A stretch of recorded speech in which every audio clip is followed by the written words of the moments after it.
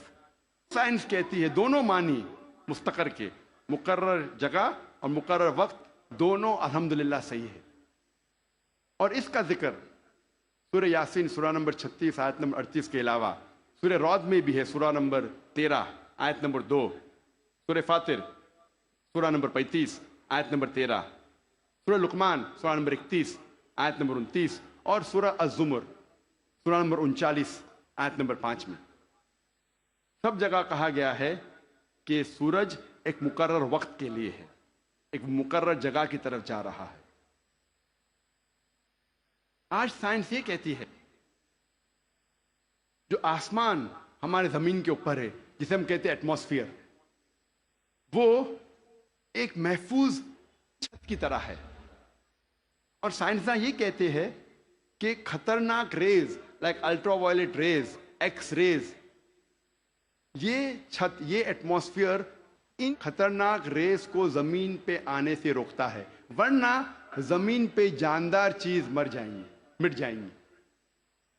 قرآن میں اس کا ذکر ہے سورہ انبیاء میں سورہ نمبر 21 آیت نمبر 32 میں، کہ اللہ سبحانہ و تعالیٰ نے آسمان کو ایک محفوظ چھت بنایا، a protected ceiling, a canopy well guarded۔ آپ سوچ سکتے ہیں قرآن میں اس کا ذکر 1400 سال پہلے ہے، جو سائنسدان نے حال ہی میں 50 سال پہلے، 100 سال پہلے، 150 سال پہلے کہا کہ یہ ایٹماسفیئر از اے پروٹیکٹڈ سیلنگ۔ جب میں اسکول میں تھا تقریباً 28 سال پہلے، میں نے سائنس میں سیکھا تھا there are 3 types of matter: solid, liquid and gas۔ 3 قسم کے مادہ تھے، سالڈ، لکوڈ اینڈ گیس۔ آج سائنس یہ کہتی ہے کہ 3 مادہ، 3 states of matter کے علاوہ اور بھی ہے۔ ہم پہلے یہ سمجھتے تھے کہ آرگنائز ایسٹرونومیکل سسٹمز کے باہر، آرگنائز فلکیات کے باہر خلا تھا، ویکیوم تھا۔ آج سائنس کہتی ہے کیا انٹرسٹیلر اسپیس، سیارے کے بیچ مادے کے پل ہے، برجز آف میٹر ہے، جسے آج ہم کہتے ہیں پلازما، جسے سائنسداں کہتے ہیں 4th اسٹیٹ آف میٹر،